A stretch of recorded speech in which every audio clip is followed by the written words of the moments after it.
we have a third person. Hello, everybody. Hello. Maybe this is better. Yeah, it's about the same. How are you doing, Hello. Ben and Shaul?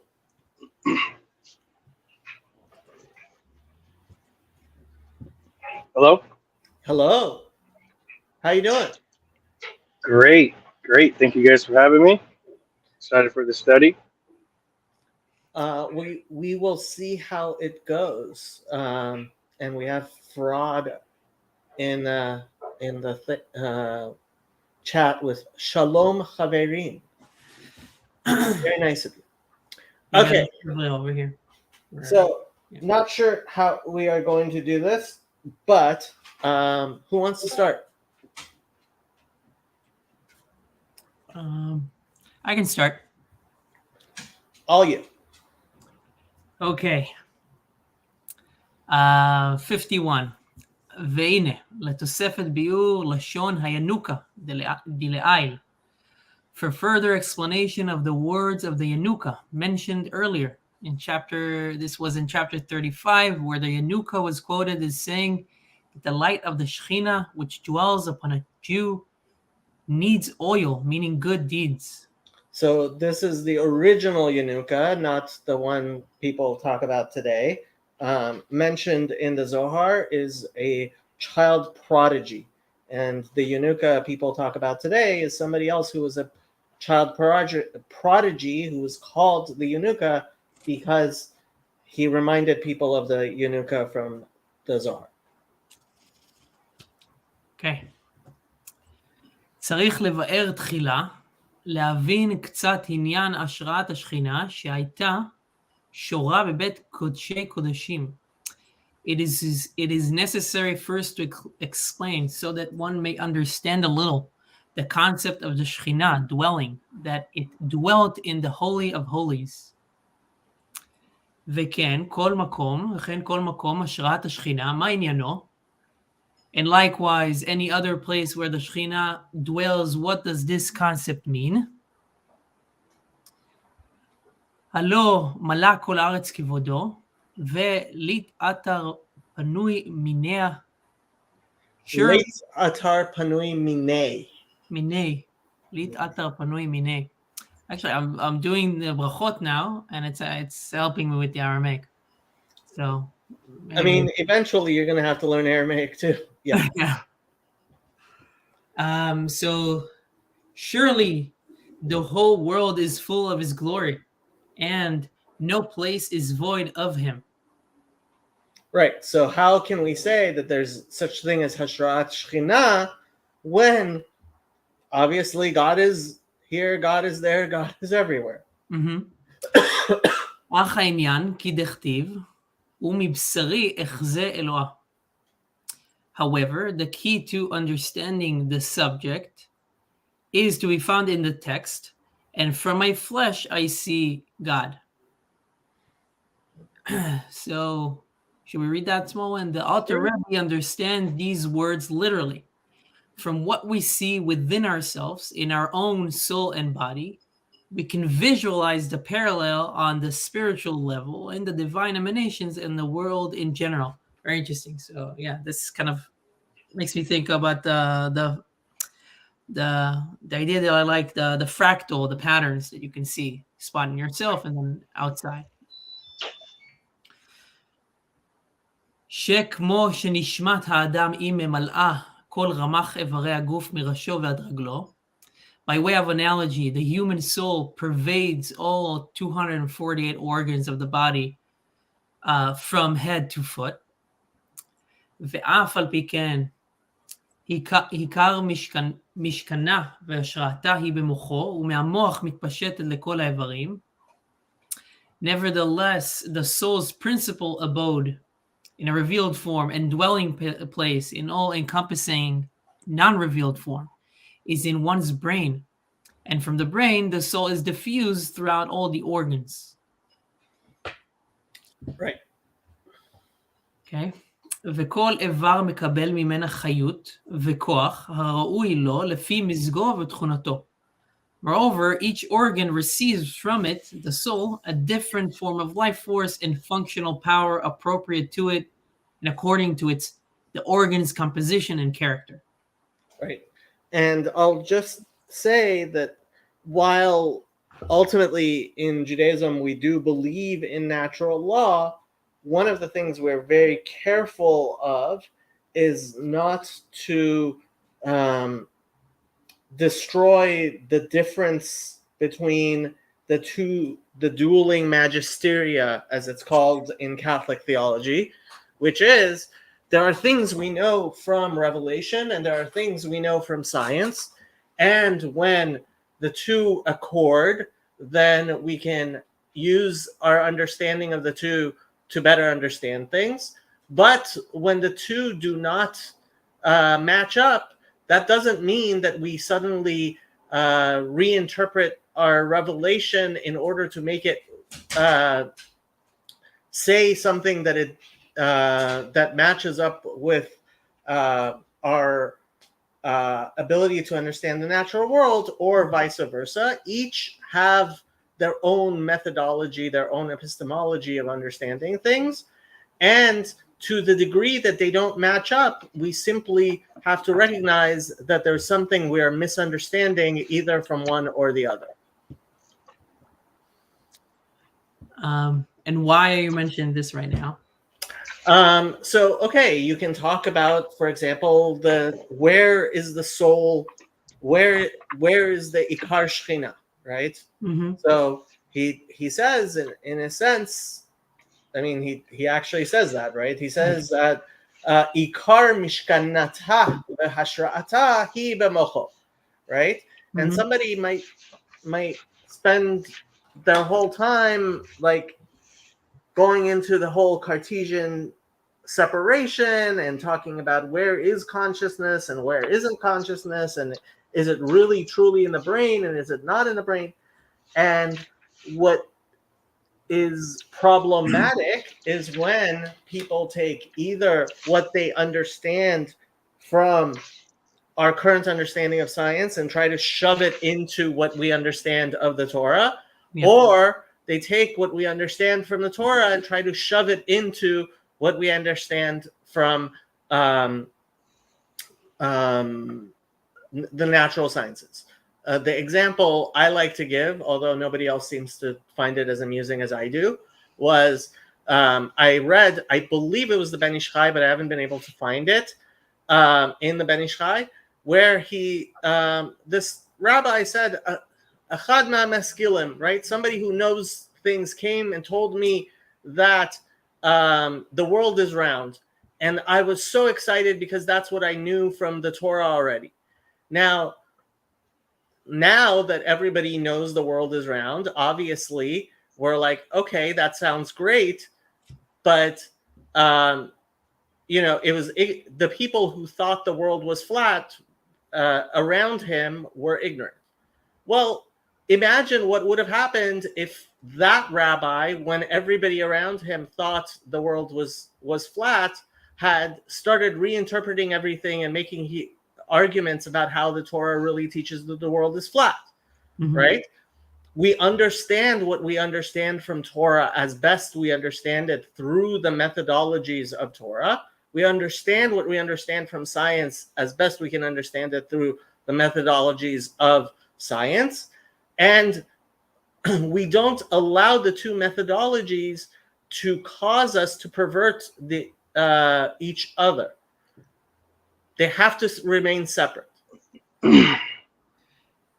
Yeah, it's hard because, I mean, they're separate. They do inform, like you said, they do inform each other in terms of like making better halacha, better understanding of things. So, and especially, I mean, when it comes down to halacha lama'aseh, right, you have to take them into consideration. I mean, I keep on pointing to the Rav's note 4 in the back of Halachic Man, where I think he very beautifully talks about the interaction between these two. And frankly, the Rav and this whole question of the interaction between Torah, Umada, and like exactly how has been one of the greatest theological controversies in Orthodox Judaism of the past 200 years. But when you study any of, whether it's Rav Hirsch or Rav Soloveitchik or the Rebbe or even the Satmar Rav, when you pay attention to their chilukei deot, they are actually far, far more close than might be evident at first glance.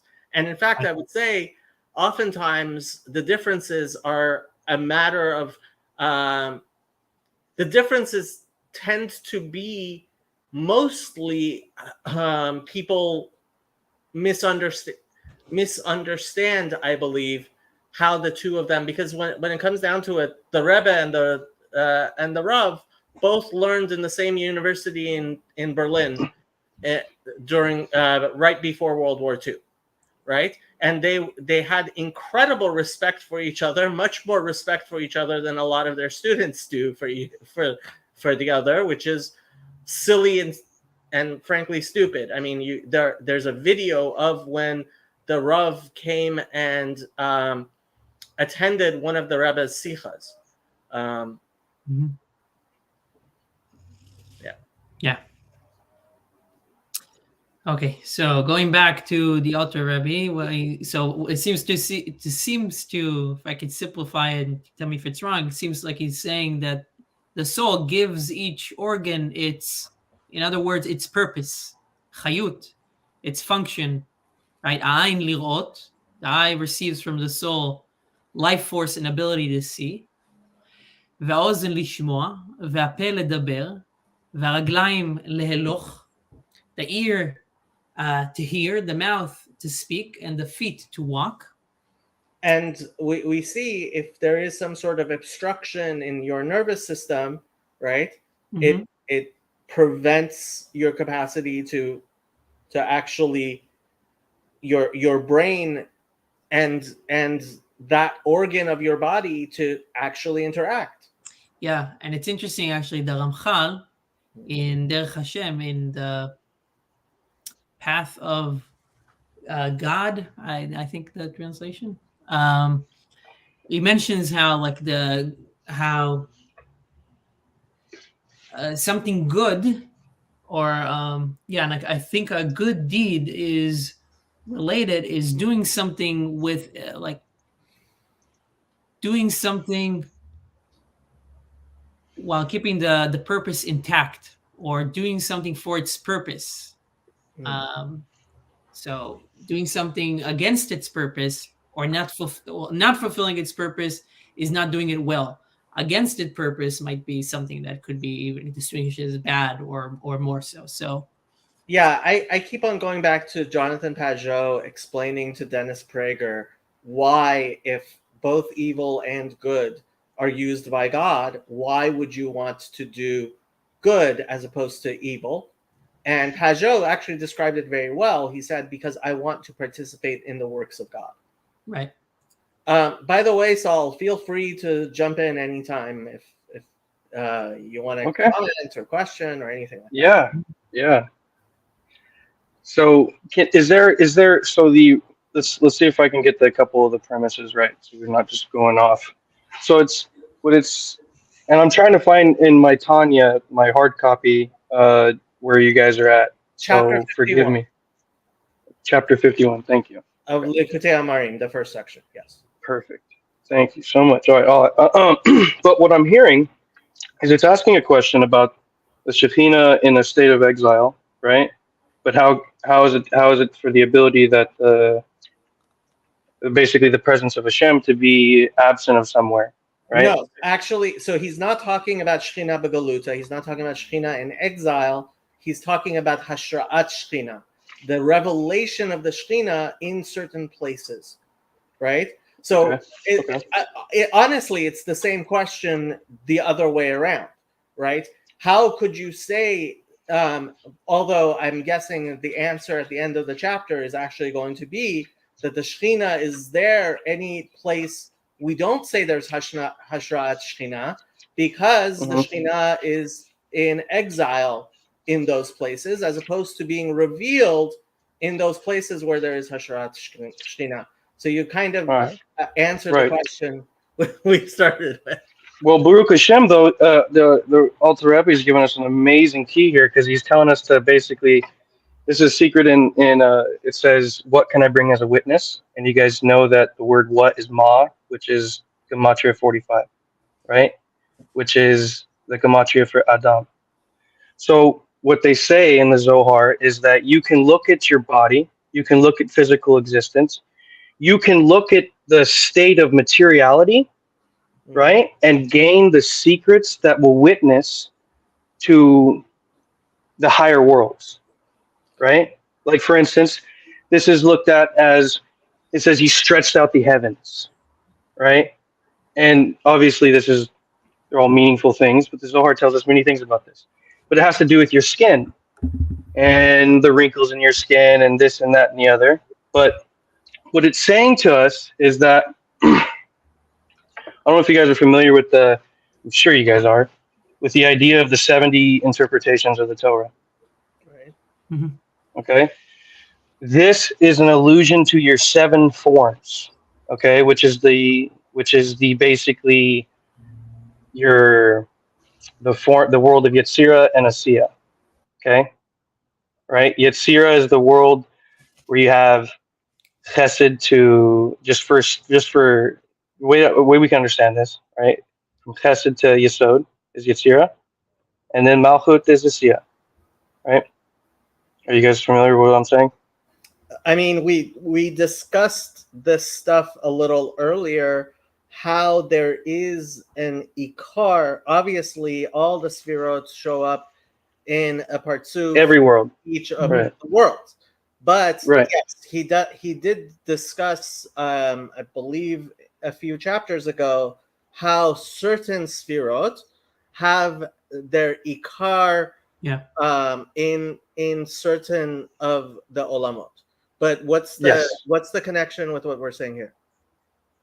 So the point here is what I'm trying. So if I'm understanding this revelation of the Shekhinah, correct? Like you stated before, obviously, and I stated a Galut, like I already stated. But this idea in between is what he's trying to get us to allude to, is to look at these, like your body, for instance. He alluded to the 248, right? Which is clearly the bones, but Right. then, right, which is clearly the Chokmah, and then you got the 365, which is the negative commandments, which is the side of Bina, right? And so you have these two, which equals out to be 613. Mm. So this like concept is by studying your, knowing your, for instance, every organ in your body all means something on a supernal level. There's an angel above everything, the sages tell us, and knowing for instance what angel, I mean, I can't believe we're saying this on live, but basically knowing what corresponds to what, well, even just in right in your body. This is why you didn't. A lot of the sages, they say that this is just what it is. Your body represents a universe. Um, right. So, I mean, yes. So this is, I mean, what basically, I, yes. So he's talking about natural law, and Mhm. part of the reason I was making the distinction between the two magisteria is because, frankly, I think Catholic theology, which talks about the two magisteria and natural law, does talk in similar ways.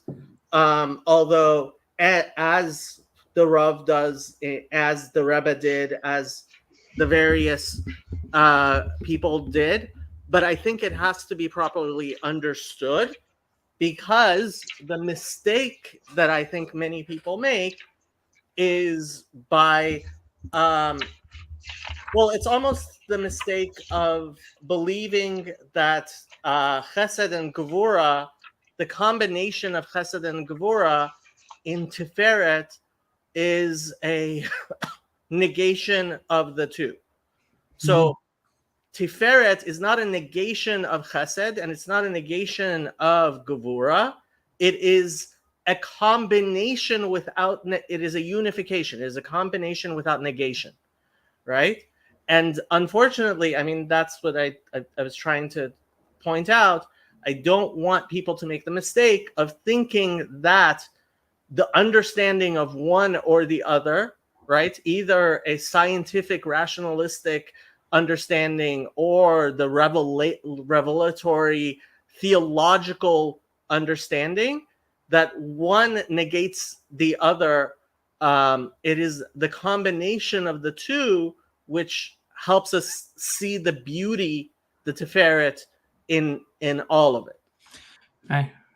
Yeah. Yeah. I mean, I feel like at least a pinch of Maimonides, the Rambam, is always useful whenever we engage with Kabbalah or Hasidic with Tanya. So Yeah. because that gives you, it might be very different or on the other side of the spectrum, but it actually is the same thing. Obviously, knowing God, loving God from different yet similar ways. Right. So to your point, one of the things that I like to point out is that the nigla, the chitzoniut, is the kelim. It's the vessel into which the pnimiut has to fit, and while it may in fact overflow at times, it is that shape of the nigla which gives you gives you the keli, gives you the capacity to understand the pnimiut. The two have to be taken in combination. Okay, we're going way off a thing, and it's going to. Hello, Chazi. You're welcome to join us if you like Chazi, but we actually want to get through some material here, so we can continue discussing this stuff, but yeah. Weiter? Weiter. Okay. כנראה בחוש שבמוח מרגיש כל הנפעל ברמ"ח איברים וכל הקורות אותם. As we clearly sense how in the brain one is conscious of all that occurs within the 248 organs and of everything experienced by them. Long notes. Ready?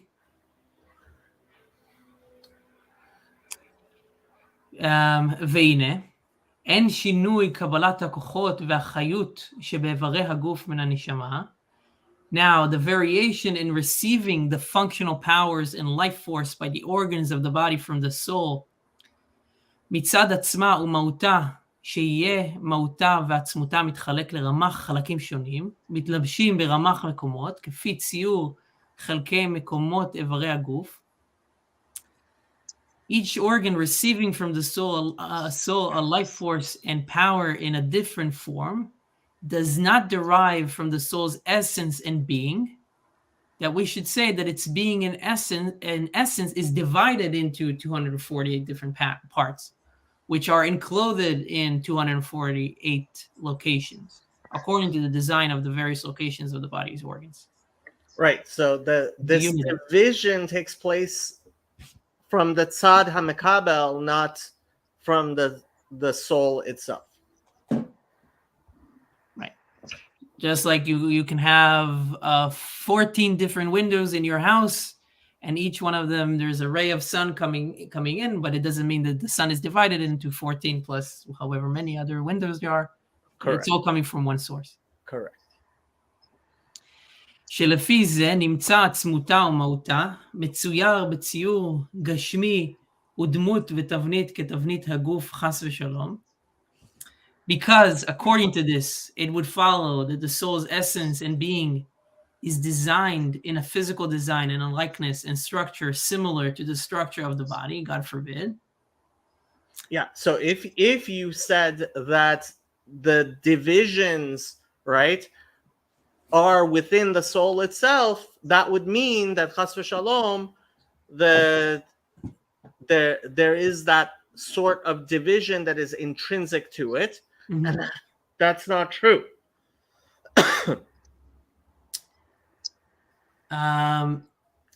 אוקיי. Ela kula.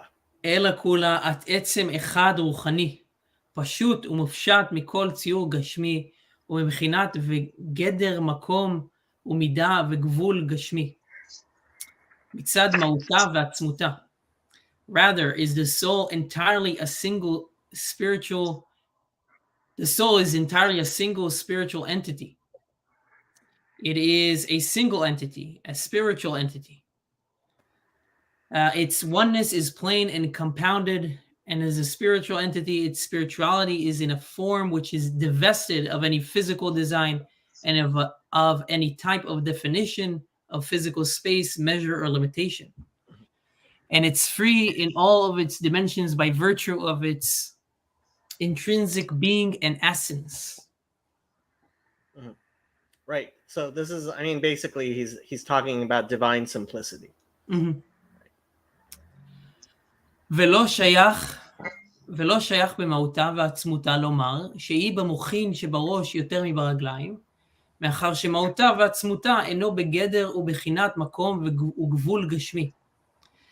And it is not valid to say concerning the soul's being and essence that it is in the brain of the head more than in the feet, since its being and essence is not subject to the concept and dimension of a physical space and limitation. Interesting point. Right, so he's saying that the essence, like there is no lesser essence in the feet or in the head. There are other differences. Mm-hmm. Yes. Okay. רק שתרי"ג מיני כוחות וחיות כלולים בה במהותה ובעצמותה, לצאת אל הפועל והגילוי מההלם. Rather, 613 kinds of functional powers and vital forces are included within the soul, within its being and essence, to become actualized and to emerge from this concealment and inclusion within the soul's essence. Yeah. So, I mean, ultimately, when we one of the analogies a lot of people like to make is to the prism of the light, right? So when a prism displays that that light has many different colors within it, but Mm-hmm. the fact is that the light itself, mitzad atzmo, everything is united and completely together.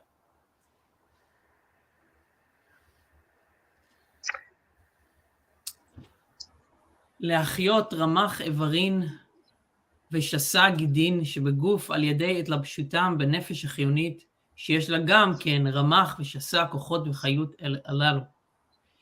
In order to animate the 248 organs and 365 blood vessels of the body through the functional powers of the divine soul, becoming enclothed within the animating or vital soul, which also possesses the corresponding 248 and 365 powers and vital forces.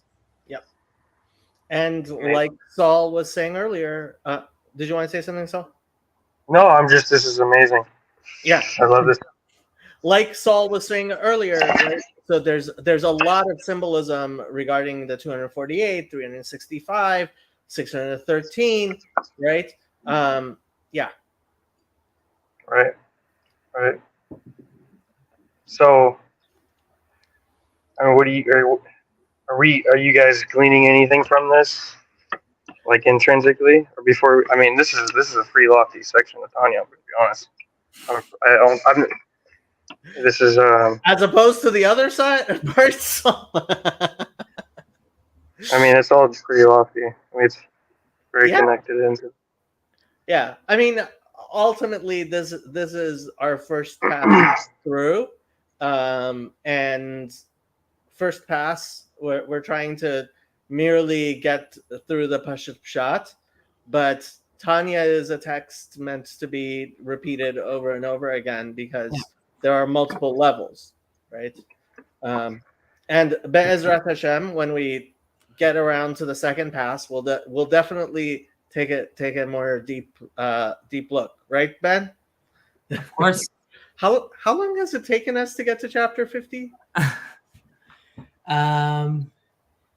I don't know. When was the first? Well, this is 32. This is discussion 32. So and we're on chapter At least- 51. At So least 32 weeks, at least. probably closer to a year. Yeah. Yeah. And just so that way we're keeping to the original topic, right? What the original, because sometimes when we get reading into this deep text, right, if you don't stay to the original, what the original was talking about.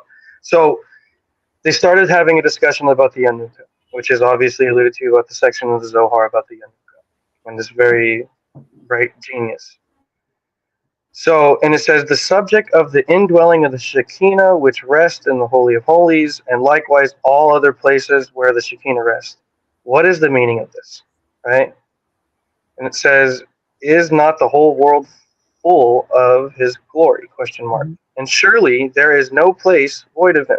So then he goes into an amazing, he's showing us basically the secret of the 248 positive commandments and the 365 negative commandments, which are an allusion to, right, the white, which is the positive, which is the bones, which you got 248 bones.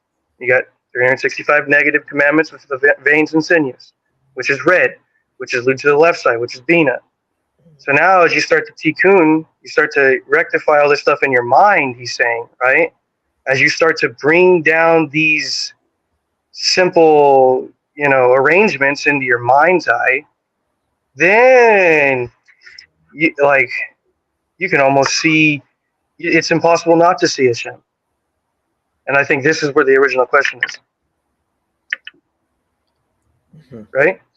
Right. I mean, yeah, Mhm. you're taking it. Yeah, you're taking it on a level beyond. Um, I would say the more, and Andre is translating things through Google to try to understand.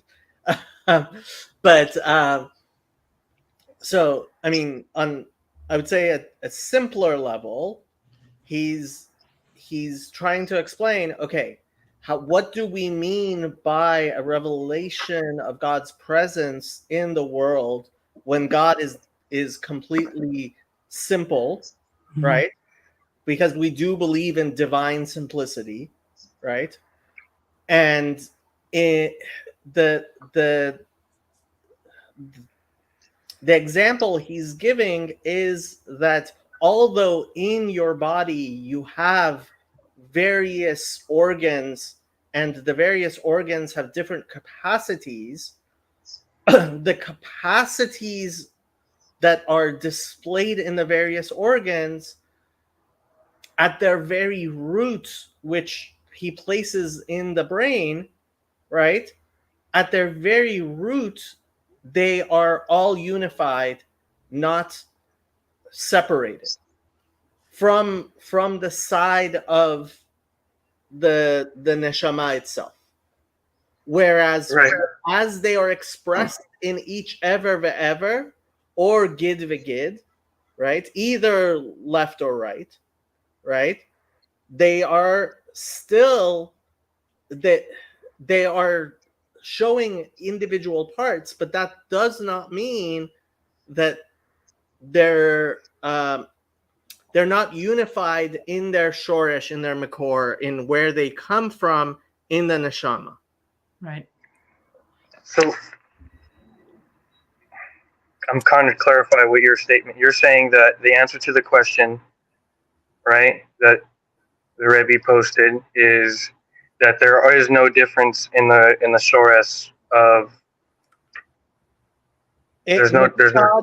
Mitzad hashorish, from the vantage point of God Himself, there is no difference, right? And that's Right. what we mean by we say kulo kame kala chashiv, everything before Him, right, is as if it is thought to be nothing, kala chashiv, right? Yeah, but why is he giving us all this amazing sewed about 248 organs and 365 sinews? Okay, so but Tanya is to be read on many levels. But first, you have to start with the first level, which is the Pashat. What is he saying right now for the first time you go through it? And once you understand what is on the first level, then you can. It also includes deeper things within it. So where it says, so right when it says he posts the question and it says, surely there is no place void of him. It says here, the clue to the understanding of this is to be found in the text. And he quotes, from my flesh I see God. Quote, right. The analogy is from the soul of a human being, which pervades all the 248 organs, this is English, but this would be the bones, but 248 organs of the body from head to foot, yet its principal habitation and abode is in his brain, whence it is diffused throughout all the organs, each which receives from it vitality and power appropriate to it, according to the composition. All right, so break that down for me, Jacob. Okay, on the first level, he's saying that you can use the analogy of how the soul, while it has a single makor in the brain, can that force from the soul animates all the various parts of the body, right? The in its very nature itself, right, which is what we just read, there is no difference. So what if he's saying something like this? Okay. Just bear with me, okay? So he's saying the clue to the understanding. What understanding? What are we trying to understand here? What is the meaning of it? And he says, is not the whole world full of his glory? What is his glory? His Shekhinah. Okay. Remember, we're talking. Okay. I don't want to give too many. Okay. So the clue to the understanding is this is to be found from the text. And from my flesh I see God. Okay. From my flesh I see God. This is a clue. The analogy is found. The analogy is from the soul of a human being, which pervades all the 248 organs of the body from head to foot, yet its principal habitation is abode in the brain. What does this mean? Jacob, if I cut off your hand, let me ask you something. Is there something called a phantom hand? Right. Do you still have the ability in your mind's eye, like you have a hand? Let me ask you this. If you don't have a hand, do you not have those 248 corresponding, we call them commandments. There's different ways to look at it. But of the study organs.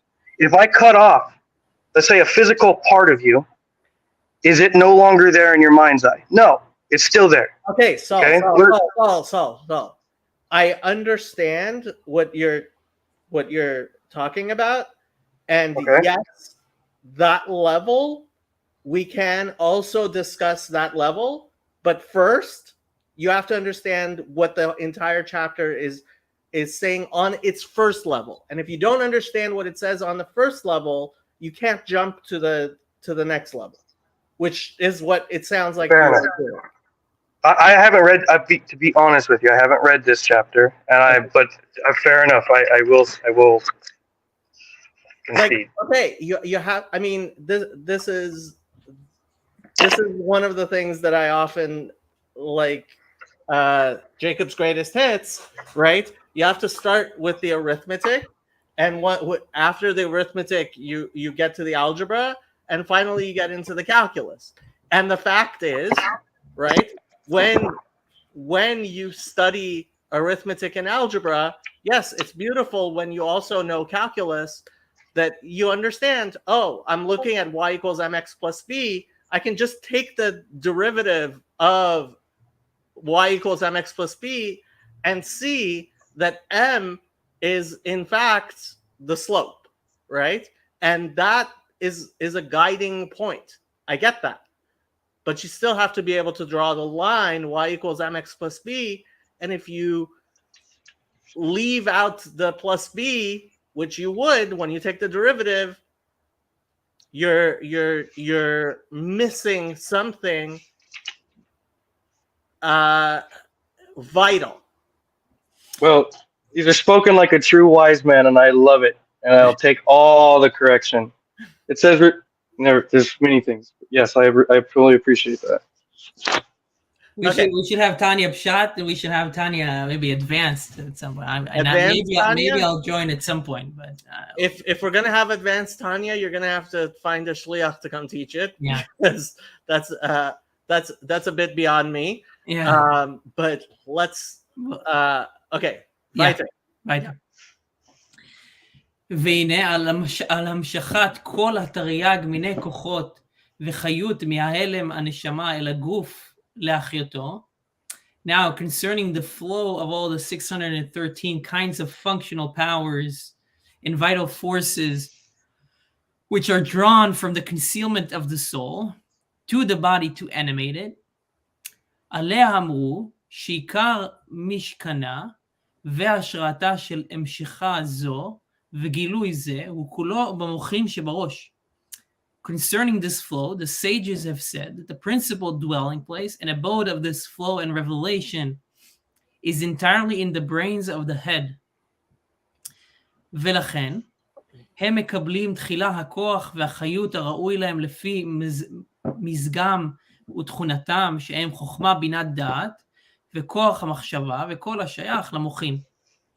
Therefore, it is they, the brains, which first receive the power and life force appropriate to them according to their composition and character, namely the intellect, chabad, chokhmah binah da'at, and the faculty of thought, and whatever pertains to the brain.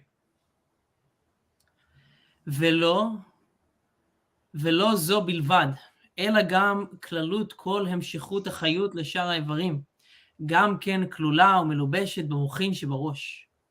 And not only this, that the brains receive their own life force before the other organs, but also the overall flow of all the individual streams of vitality to the other organs is also first included and enclosed in the brains of the head before it is revealed in the individual's organs. Wow. You want to say something, Show? No, sorry, I meant to mute. ושם הוא עיקרה ושורשה של המשכה זו בבחינת גילוי האור והחיות של כל הנשמה כולה. And it is there in the brain that the core and source of the said flow exist in a form in which the light and vitality of the entire soul are revealed. ומשם מתפשטת הערה לשאר כל האיברים, ומקבל כל אחד כוח וחיות הראוי לו כפי מזגו ותכונתו, כוח הראייה מתגלה בעין, וכוח השמיעה באוזן וכו'. From the brain, radiance flows to all other organs, each of which then receives the functional powers and vital force appropriate to it according to its composition and character. The power of sight is revealed in the eye, the power of hearing in the ear, and so on. Sorry, I was answering. Good. וכל הכוחות מתפשטים מהמוח כנודע, כי שם הוא עיקר משכן הנשמה כולה בבחינת גילוי. But all functional powers flow from the brain as is known, for there in the brain is located the principal dwelling place of the entire soul in a revealed form. שנגלית שם כללות החיות המתפשט ממנה. רק כוחותיה של כללות החיות מהירים ומתפשטים משם לכל איברי הגוף, כדמיון האור המתפשט ומאיר מהשמש לחדרי חדרים. Since there in the brain the overall life force which flows from the soul is revealed, It is only the individual faculties of the overall life force which shine forth and radiate from the brain to all the organs of the body, just as light radiates and shines from the sun into the innermost of rooms. So he's explained how this radiation happens. Sorry. ואפילו הלב מקבל מהמוח, ולכן המוח שליט עליו בתולדתו כנזכר לעיל. Even the heart, which is a central organ,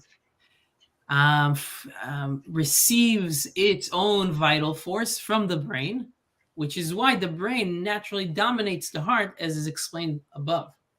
So, I mean, this does get into a basic difference between Chabad, Hasidut, and many other forms of Kabbalah, because you can also make arguments that really the Ikar is the heart, or even the Klayot. There's arguments for Moach and Lev, and even Klayot, but Chabad Hasidut emphasizes Moach Sholet al Halev, right? That it is really that intellectual capacity which needs to be in control over the heart and the emotions. Right, because it directs them. Right? And ultimately there was no the vessels which did not break during the shattering were Chabad. Mm-hmm. Right? I mean, one of the things to understand about once you are looking into Jewish mysticism, especially what Tanya very much talks about, is that you can make arguments from very different positions. And Elu ve'elu divrei Elokim Chaim, that what appears to be very different things which may in fact appear to contradict each other, when understood in their true capacity, they all come together beautifully. Right. There is a unification of these seeming contradictions, which is beauty. Amazing. 100%. Yeah. וככה ממש, על דרך משל, אין סוף ברוך הוא ממלא כל עלמין לאחיותם. And in a truly similar manner, figuratively speaking, does the blessed Ein Sof fill all worlds so as to animate them. So we're going back to the original question, right? The original question was, how can we say that the soul is revealed in some places? I mean, that the Shekhinah is revealed in some places more than in others, right? We see that mi basari aloka echze, I can see godliness from the human form, which it has a essential soul residing in the brain, which gives life and an animating force to all the various parts of the body separately and differently according to its capacity. Now he's going to say, in a similar manner, we can make an analogy to the Blessed Ein Sof. Mm-hmm. Amazing. ובכל עולם יש ברואים לאין קץ ותכלית, ריבו רבבות מיני מדרגות מלאכים ונשמות וכולי. And in each world there are creatures without limit or end, myriads upon myriads of various grades of angels and souls and so on. וכן ריבוי העולמות אין לו קץ וגבול גבוה על גבוה וכולי. And so too is the abundance of the worlds without end or limit, one higher than the other, and so on.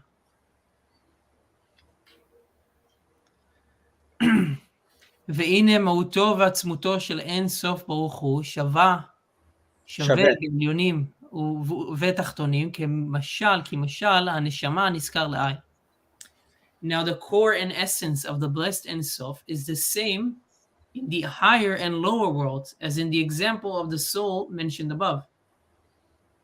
וכמו שכתוב בתיקונים, דאיהו סתימו דכל דסתימין. And is it written in the tikkunim that he is hidden from all the hidden? פירוש, דאפילו בעלמין סתימין, די לעילה, הוא סתום ונעלם בתוכם, כמו שהוא סתום ונעלם בתחתונים. This means to say that even in the higher hidden worlds, he is hidden and concealed within them, just as he is hidden and concealed in the lower worlds. Right. And another analogy we've made before is, so it appears that 1,000,000 is greater than 1, and 1,000,000,000 is even greater than 1,000,000, right? And so we have this concept of higher and higher numbers, right? But when you talk about infinity, with regard to infinity, 1,000,000 and 1 are in essence almost the same, because infinite is qualitatively different, right? And in a similar manner, right, we have Almin de Alyan and Almin de Stimin, right? We have the worlds of where there is a revelation, which actually, I mean, we're talking about these worlds which there is revelation, are the material and the lowest worlds. And in the closed off worlds, there appears to be, we can see greater spirituality. But the fact is, when it comes down to it, whether in all the worlds, God cannot be contained even in the highest of the worlds. He is truly ineffable. Right, so it's saying both he is truly ineffable, and also his essence is in each of those worlds in the same Right. way, the essence? Well, the essence itself, so now we're talking about the Bechina of Makif, right? Yeah. We're talking about God as he exists beyond all worlds. Right. When we talk about Makif, then there is no tzimtzum whatsoever, right? But from our side, we cannot perceive that. Right. Yeah. כי לית מחשבה תפיסה בכלל, אפילו בעולמות עליונים. For no thought can apprehend him at all, even in the higher worlds. ונמצא כמו שמצוי שם, כך נמצא בתחתונים ממש. And he is mamash. And he is found, just as he is found there, so is he to be found in the very lowest world. So, yeah. וההבדל שבין עולמות עליונים ותחתונים הוא מצד המשכת החיות, אשר אין סוף ברוך הוא ממשיך ומאיר בבחינת גילוי מההלם. The difference between the higher and lower worlds is with regard to the flow of vitality, which the blessed Ein Sof causes to flow and illumine in a manner of revelation out of concealment. שזה אחד מהטעמים שההשפעה והמשכת החיות מכונה בשם אור על דרך משל, which is one of the reasons why the influence and flow of this vitality is figuratively called light. להחיות העולמות והברואים שבהם, thereby animating the worlds and the creatures therein.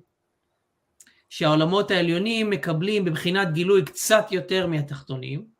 For the higher worlds receive this vitality and light in a somewhat more revealed form than do the lower.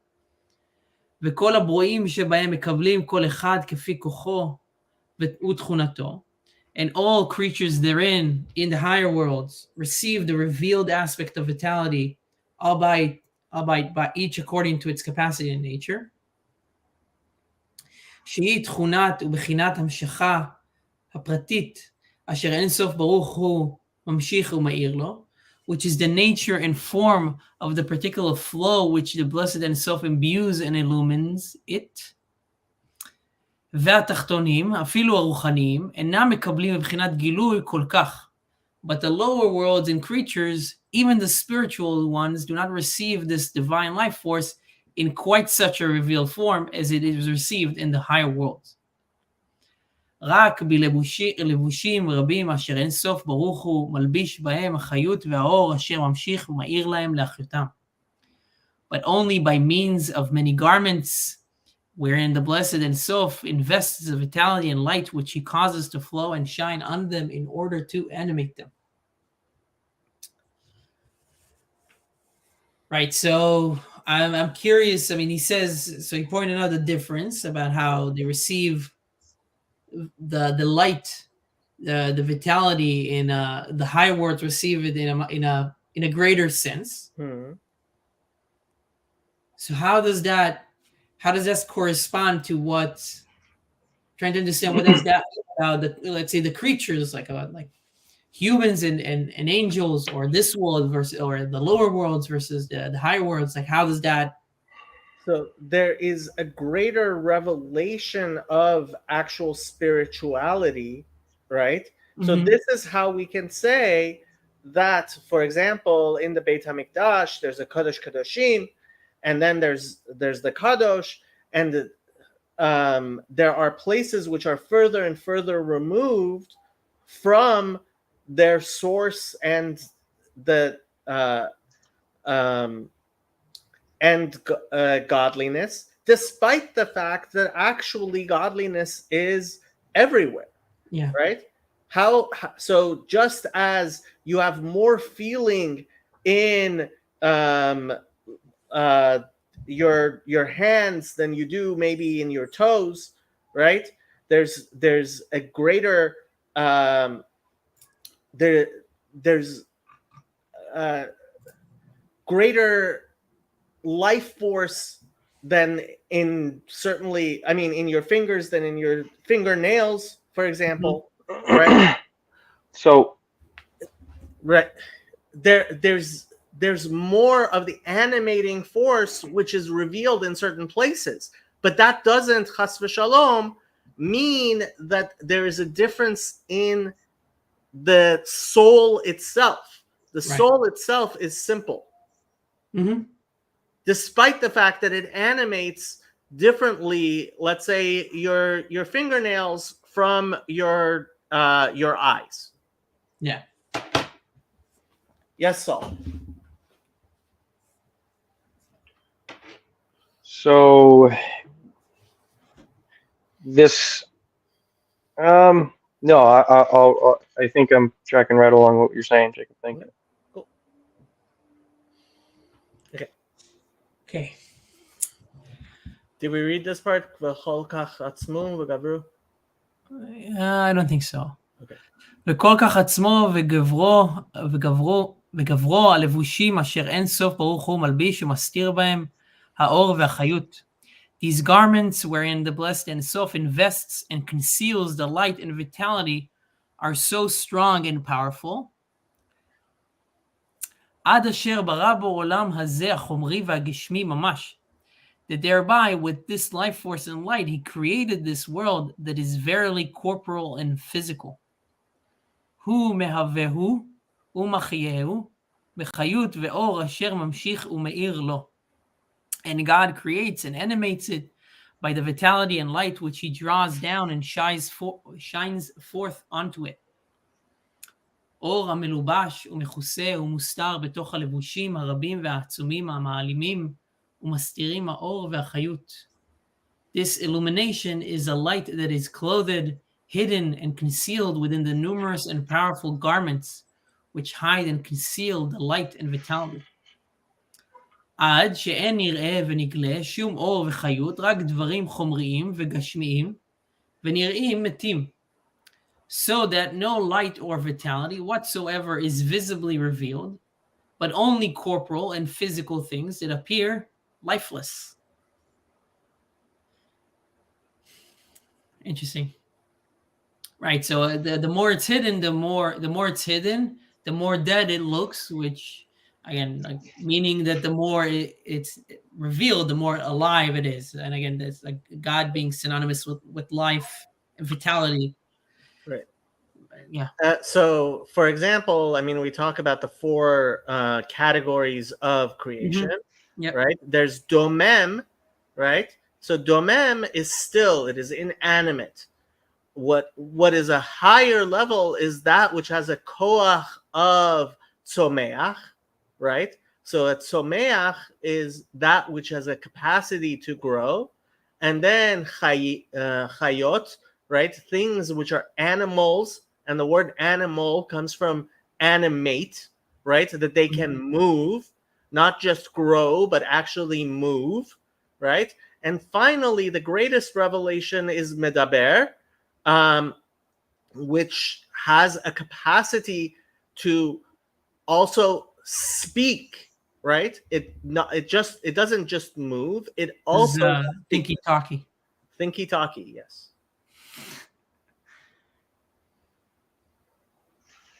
Yeah. אך בתוכם יש אור וחיות המהווה אותם מעין ליש תמיד, שלא יחזרו להיות עין ואפס ככשהיו. Yet they contain light and vitality, which constantly creates them ex nihilo, so that they shall not revert to nothing and not as they had been prior to their creation.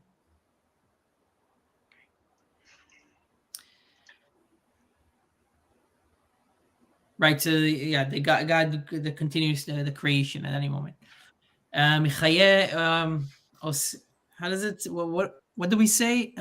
עושה בכל יום טובו מחדש. It's Bereshit, my yeah. siddur isn't here, but yes. So the first bracha of Kriyat Shema, right? We say that God creates at every, I think even moment. It says. Now I want to go grab my siddur, but bechol yom tamid, right? Every day, constantly, right? Because that which is yesh ma'ayin is different from yesh miyesh. You take one thing and you transform it into something else, so that you can make a change, and that change will remain. But when you are creating ex nihilo, when you're creating something out of nothing, that when you cease to create is when it goes back to being nothing. Yeah, it's עושה מעשה בראשית something. Yeah. ואור זה הוא מאין סוף ברוך הוא, רק שנתלבש בלבושים רבים. This light comes from the blessed Ein Sof, except that it is clothed in many garments. ואור זה הוא מאין סוף ברוך הוא, רק שנתלבש בלבושים רבים. וכמו שכתוב בעץ חיים, שאור וחיות כדור הארץ החומרי הנראה לעיני בשר, הוא מלכות דמלכות דעשייה. As is written in the Etz Chaim, that the light and vitality of the physical orb of earth, which is seen by mortal eyes, is derived from malchut of Asiyah. Yeah, so the lowest of the low of the sefirot. Yeah. ובתוכה מלכות דיצירה וכולי. And in it is contained malchut of the next highest world of Yetzirah, and so on. Right. עד שבתוך כולן י' ספירות דאצילות, so that in all of them, within the level of malchut of all worlds, including the level of malchut of Asiyah, are contained the 10 sfirot of the loftiest world, the world of המיוחדות ממאצילן הן סוף ברוך הוא, which are united with their emanator, the blessed Ein Sof. Right. So we get to a point where we have God who,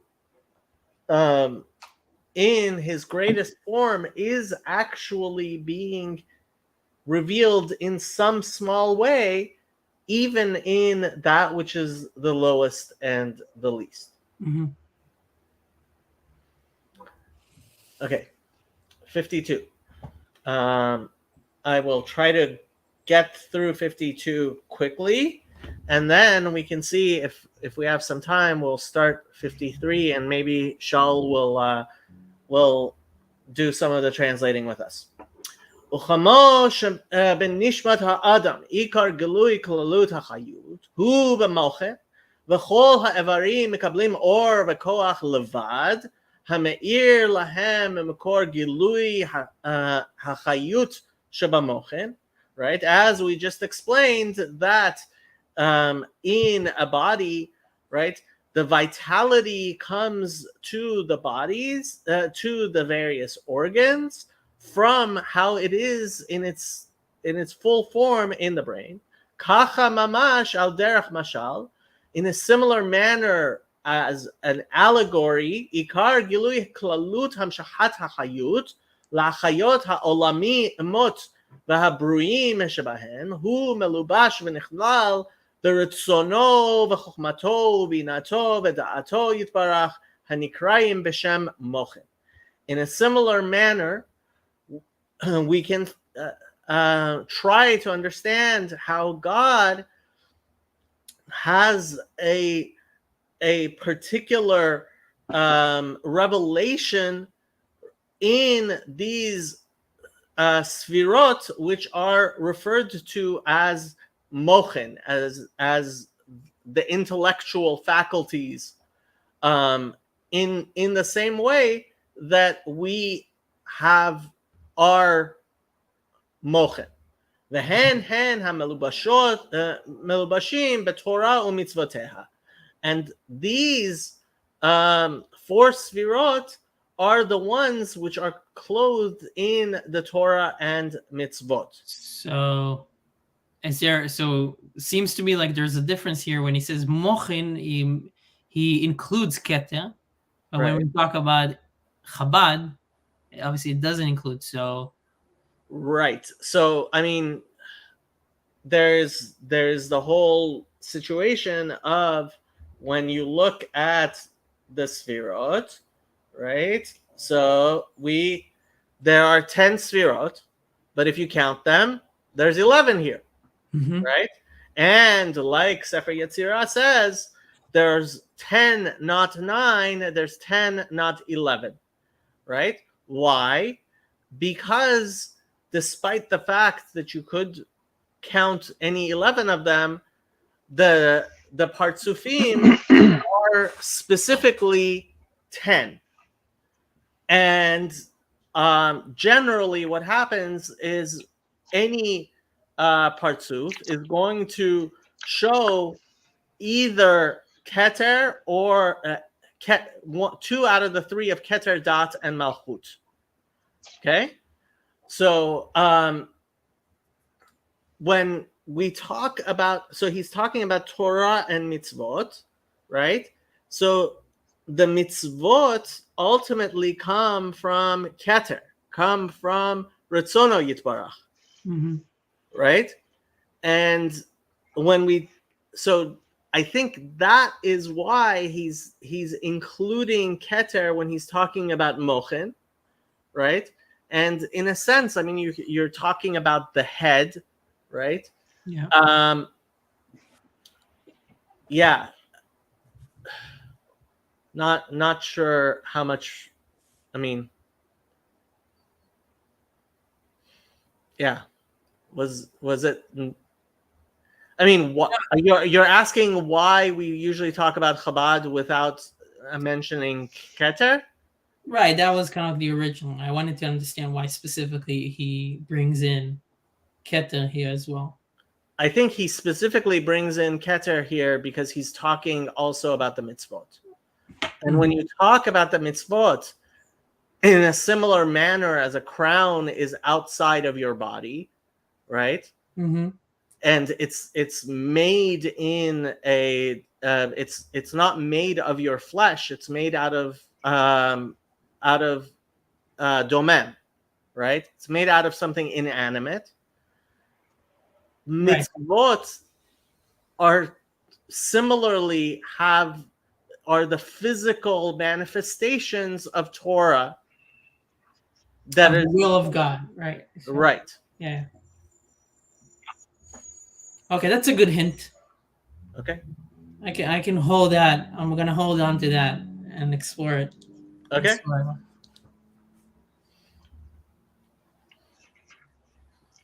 V'gilui klalut hamshahazu, right? And the manifestation of this general flow of life, which is similar to the undiffused stream of vitality found in the brain, takes place, as the Alter Rebbe will soon say, when the flow from intelligence descends into the sphere of Malchut, this manifestation. And so, I mean, ultimately, you're talking Malchut and Keter, the two are superpositions of each other, right? Hu mekor hachayut asher ha'olamot mekablim kol achad bepratut, rak ha'ara mitpashetet umeira mekor zeh. Is the source of the vitality which the worlds receive, each one in particular receiving but a diffused glow that shines forth from this source. Kidimyon or hamitpashet mehashemesh al derech mashal ukochot evrei haguf ma'amoach hanizkar la'el.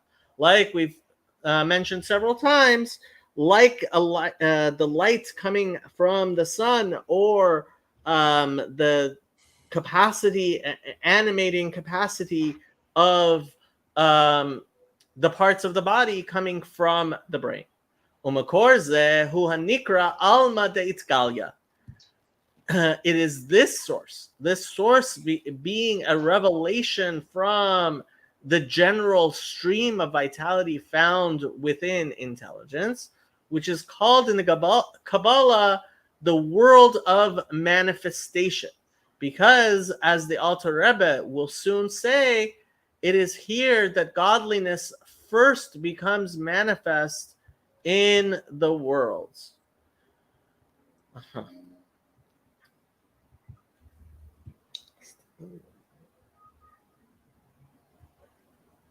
Okay. Matronita, which is Aramaic for queen, which is the feminine aspect. Ve'ima tata, and they translate nether mother. The lower level of mother for Bina too is known as mother, as the verse says, allude to Bina as a mother. Proverbs 2:3. Bina, however, is the higher level of mother, while Malchut is the lower level. Shchina melashon v'shachanti betocham. And when we say Shechina, we're referring to this verse, and I shall dwell among them. Al Shem Shamakor Zeh Hu Reshit Hitgalut or Ein Sof. The above mentioned source is called the world of manifestation, for this source is the beginning of the revelation of the light of the Ein Sof. And since the source itself constitutes a revelation, it is itself known as the world of manifestation because of its own nature and not because it vitalizes the revealed worlds.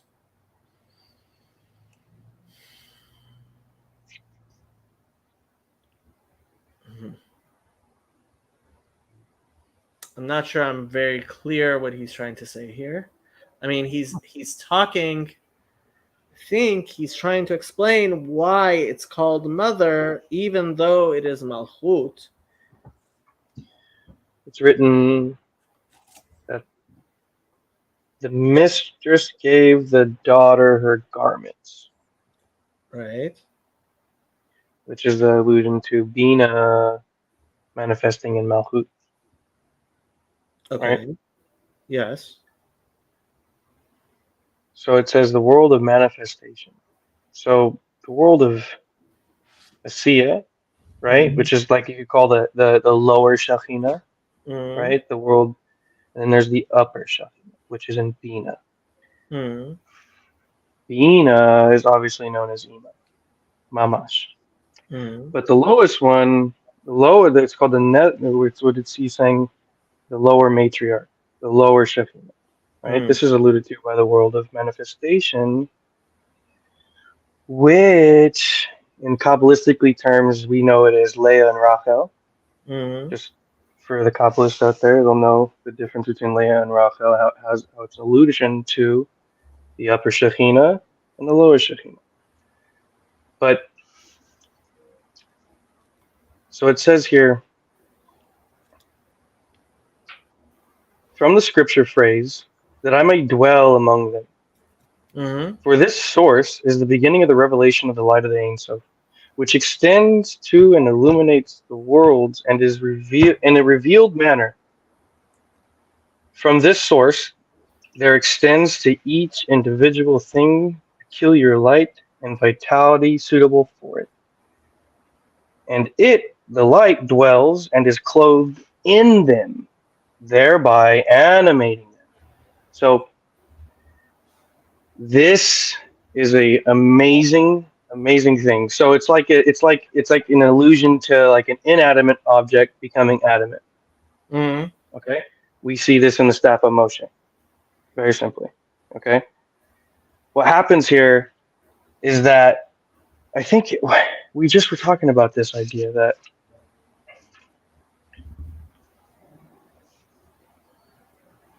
Yeah, I think you're right. I just needed to keep on reading okay, the rest of it. Yeah. על שם שמקור זה הוא ראשית התגלות אור אין סוף אשר ממשיך ומאיר העולמות בבחינת גילוי וממקור זה נמשך לכל אחד והאור וחיות פרטי הראוי לו ושוכן ומתלבש בתוכן לחיותן. Right, so Saul just read the translation of all of these. So Malchut and Shechina can be referred to as nether mother. I guess, I mean, it goes back to Bati Lagani, the Ikar Shechina, right, is where it was originally, and the return to where it was supposed to be. And it's the secret therefore, of Bat, yeah, the daughter of seven, Bat Sheva, right? It's a lower aspect of this daughter of these seven lower Sefirot. So it says 7 days under the mother.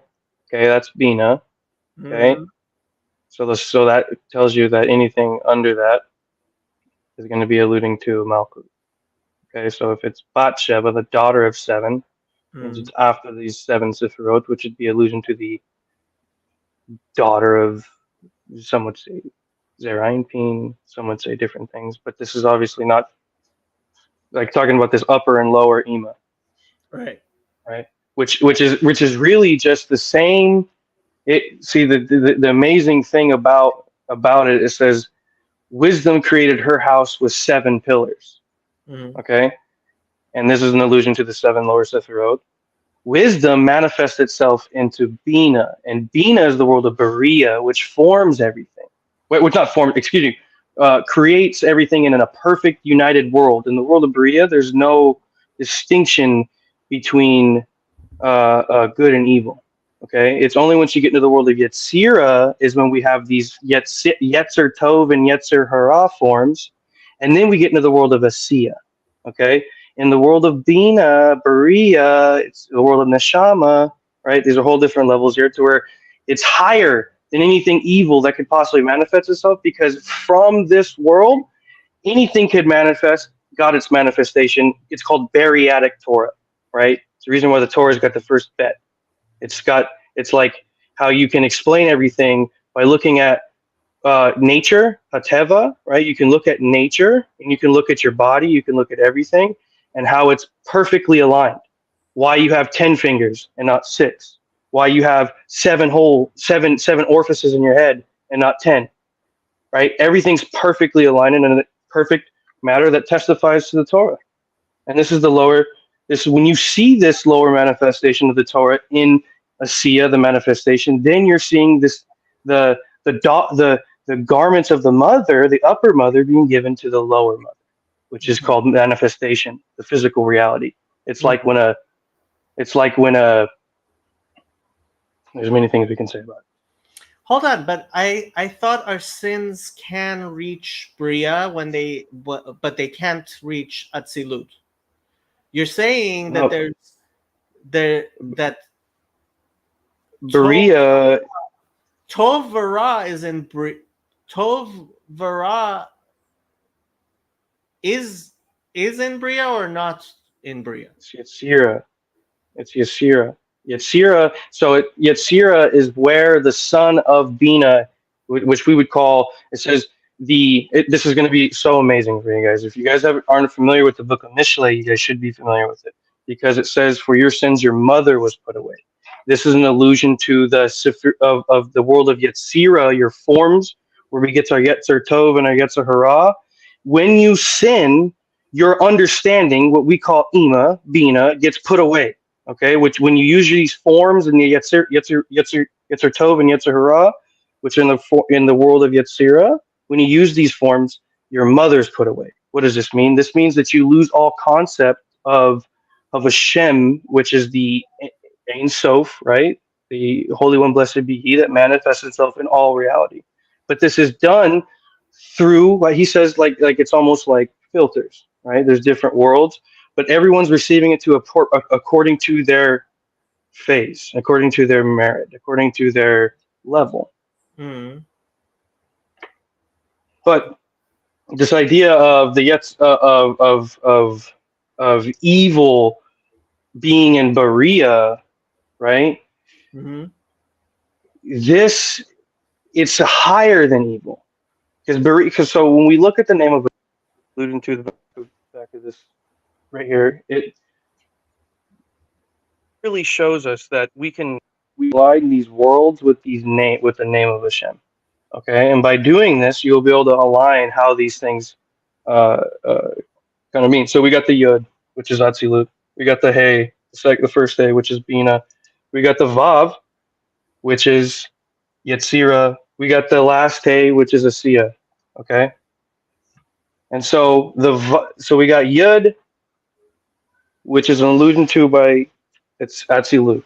Okay, to be honest with you, some sages say it's better off we never even talk about it. It's better off you've never been born to even speculate on such things in the world of Atzilut because it's so high. Mm-hmm. But nevertheless, because this is the reason why the Torah wasn't beginning with an aleph, it began with a bet, Right. for certain reasons. So, with this being said, we'll talk about Berea, Yetzirah, and Atzilut. I mean, Yetzirah and Asiya. And these are alluded to by the name of Hashem. So we see the two Hays. Obviously, they're connected. You're going to see how the garments of the upper mother were given to the lower mother. This is alluded to by the two Hays. Okay? But then we have the Vav, which is alluded to by Yetzirah, which is where we get our forms, right? Which is like the Partsuf of Zerampin is 6 Sefirot. Okay, and that's how we know that the parts of Zerampin is corresponding to the Vav of Hashem's name. Okay, So when we talk about good and evil being manifested in Berea, Yud and Hey, right, is what gives existence to everything. Those two letters, meaning if you take out the two letters of Yud Hey out of the name Elohim, it becomes mute. Okay? Meaning if you take out Yud Hey out of anything, it doesn't have an existence. It is mute. There is no power outside of it. Okay? This is like even the name of Yud Elohim in the beginning and Bereshit. It said, "Let there be light," and the word for "let there be" is Yehi, right? Which is a source, which is one of the root names of Hashem. Rav Gikatela, who was the student of Rav Abraham Abalafia, brings this down. But it's probably not the station to talk about that. But the idea here is that the name of Hashem.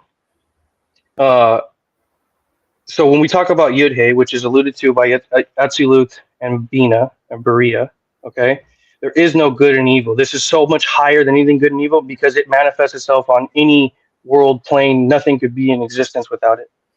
Okay, and this is, we see this by the gematria, we see this by the Melui and the expansions that we can do by, spelling out the name of Hashem with the expanded letters, and we can do different things with that. But when we get into the Vav He, the second part of a name of Hashem's name, it's very interesting. Okay, because we got a 6 and we got a 5. Okay, which is gematria 11. And please stop me if I'm going too far. But when you have, it says not 11, not 9, but 10, right? Like you stated, Sefer Yetzirah. Okay, this is because in mathematics, the rabbis talk about how once you start to count Aleph, Bet, Gimel, Dalet, Hey, Vav, Zayin, Chet, Tet, right? Yod, then you got to start adding other letters, right? Aleph, Yod, Aleph, Bet, right? In order to start counting more, to get to 12, to get to 11, 12, 13, okay? And by adding these extra letters, you start to have what he calls it movement, right? Like creation basically starts to move when with these 2 letters of Hashem's name called Vav and He. Okay, the Vav is looked at like a wheel, okay, like a Gilgal. That's why like the gematria for Gilgal is 66. Okay, and so the Vav, Mamash, is what the Zohar says. It says that the Vav acts as like a wheel for the flow of the Ein Sof to come into the Siyah. Okay, to allow this flow to kind of come in an appropriate way, everyone to their appropriate manner. And it gets filtered through and basically bottlenecked down through Yesod, right? So what we have here is this concept where basically what a Jew is supposed to do throughout the entire existence, what we're born to do, is to unite Hashem's name in all and everything. And this means, but you get the last Hey, okay, and you unite it with Yud Kei Vav, okay? Because in exile, the last Hey is separated. Are you guys familiar with this? Yeah. This is, ultimately what you're talking about. I think I understand what you're talking about. But going back to the text, and thank you for that. But going back to the text, think what he is. So he's explaining how Malchut is also referred to as mother, because it is feminine and gives birth to it is the reason for all of the other revelations. I don't know if this is clear to other people. Saul helped me to understand it better myself. I'm not sure. Is it clear to you, Ben, what's going on here? Not 100%. Like I got bits and pieces from what Saul said, but not 100%. But I think good thing it's recorded. Yeah. But yeah. Yeah. Okay. So I'm okay with that. אשר ממשיך ומאיר לעולמות בבחינת גלוי, וממקור זה נמשך לכל אחד האור והחיות פרטי הראוי לו, ושוכן ומתלבש בתוכם להחיותם. Right?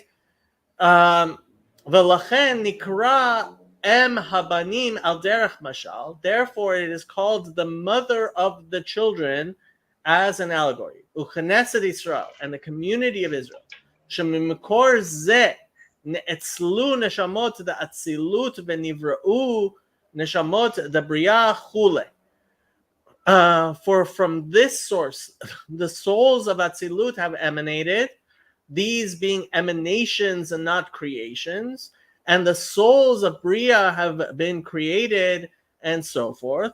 V'chulan einan rak mehit pashtut v'hachayut v'haor mehamakor hazeh hanikra shchina. All of them, all the world's creatures and souls, being derived only from the extension of the vitality and light which extends and streams forth from this source, which is called Shechina, kihitpashtut haor mehashemesh, in a manner resembling the radiance of light from the sun. This radiance being but a ray from its source, right? So ultimately, this lower world, I mean, it goes back to Bati Lagani. This lower world is the Sof Ma'aseh B'machshava Techila. It is the end, but it is the end which caused the beginning which caused the beginning. Right? Aval hashchina atzma shehi. Yeah. Did you want to say something, Saul? Oh, no. Sorry. Yeah. Aval hashchina atzma shehi reshit hagilui ve'ikaro ma she'ein sof baruch hu me'ir la'olamot bebechinat gilui vehi mekor kol hamshachot hachayut shebachol ha'olamot. But as for the Shekhinah itself, namely the origin and core of the manifestations, whereby the blessed Ein Sof illumines the worlds in a revealed form, and which is the source of all streams of vitality in the worlds, Shekol hachayut shebahen eino rak or hamitpashet mimena or hamitpashet mehashemesh, their entire vitality being no more than the light which is diffused from it, like the light radiated from the sun. אי אפשר לעולמות לסבול לקבל אור שכינתה, שתשכון ותתלבש בתוכם ממש, בלא לבוש המעלים ומסתיר אורה מהם. The Shekhinah itself cannot possibly be revealed in these worlds without being concealed in a garment to screen and allow them to withstand without shattering. Shelo yitbatlu b'metziut, that they would not be completely nullified. Legamre b'mekoram, completely in their source. Kibitul or hashemesh b'mekoro b'guf hashemesh, like the light is in the sun itself. It is as if it is not light. She'ein nir'ah sham or zeh, because it cannot be seen from the greatness of the sun itself. Rak etzem guf hashemesh bilvad. Rather, we see the sun itself. Umahu halavush sheyuchal hastira ulahalbisha. But what is this garment that can accomplish this? V'lo yitbatel b'metziut be'ora, yet will not itself be completely nullified within its light. Hu retzono yitbarach v'chochmato v'chulu hamelubashim b'torah u'mitzvoteha haniglet lanu ulvanenu. This is his blessed will and wisdom and so forth, which are clothed in the Torah and its mitzvot, that are revealed to us and our children. The oraita mechokma nafkat. He chokma ila'a de le'ela me'alma de'itkalia. Right? Because So, the Torah, yeah. I mean, to bring this down again, to make sure that I understand this, it seems like he's saying that I'm thinking about like a coding language, or even the Matrix, but like let's say a coding language where if you look at a coding language, if you look at a website and then you look at the code tells you what's on the what's on the page, Okay. and the actions, like the buttons and everything like that. So that's kind of like the mitzvot in Torah. That's like the things, the garments. But it also, in a deeper level, is the language is the manifestation of it's the language, it's the manifestation of the whole system at large, right? So he's saying it's a garment, and we see it as as the things to do and things to study, but it's also the code of what the entire system is made of. So if we study that, and I think maybe that's what Saul is mentioning as well, it's like if we look at that, we can notice deeper and deeper things, right? Something like that. I mean, you're going a very So different place with it than I would have. Although what you're saying, I think is also true. Yeah, Saul, what do you want to say? are you guys familiar with the parable of the mountain man who reduced everything to wheat? No. No. So you've given me some good cautionary tales, Jacob, and I appreciate you very much for that. Now I must give you guys a cautionary tale because we're delving into the higher. I mean, this is extremely advanced Kabbalah. Anybody who says it's not, I don't even know how this is watered down, Jacob. I don't even know how this is an extremely advanced Kabbalah. For one, for two, okay. There's this idea of reducing to wheat. You'll hear Kabbalists talk about it sometime, like someone just reduces it something to wheat. Okay. Mhm. And there's this parable. I'm going to sum it up. It's going to be pretty simple. Okay. There's this man who lived in the mountains, and he grew wheat.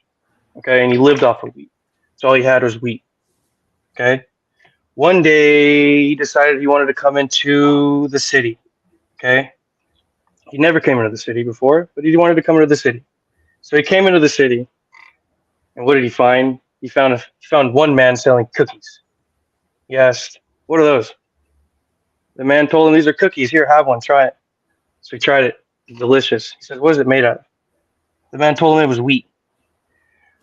So the mountain man said, "Oh, surely I have these, for I have wheat at home."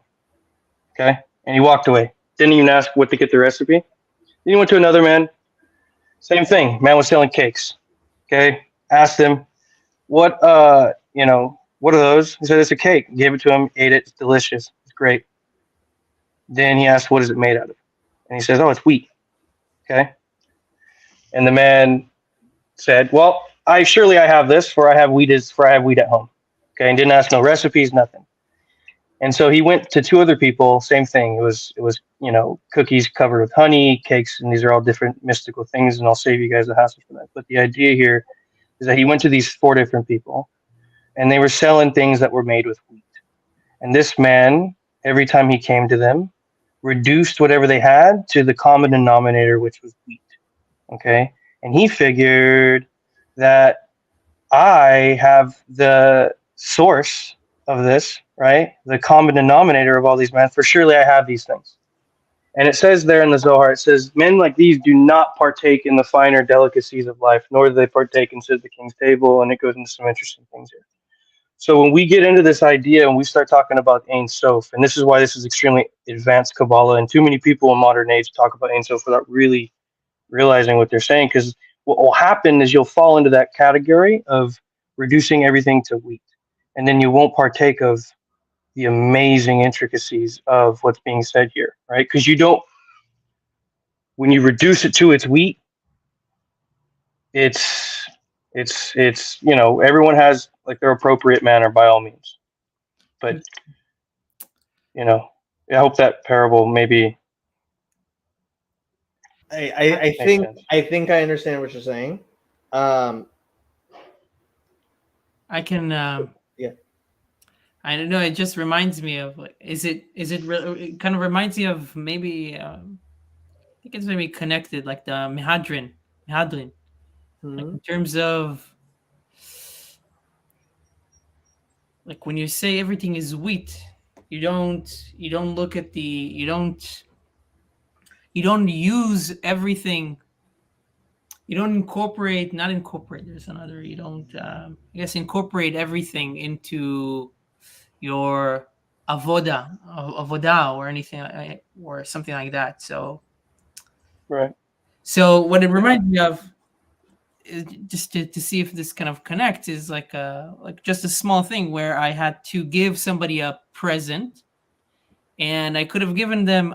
I'm not a very good gift wrapper. I've never been a very good gift wrapper, but I decided, I was inspired by the Mhadlin and kind of like incorporating everything, that maybe I know this person will really enjoy good gift wrapping, even though I don't really care.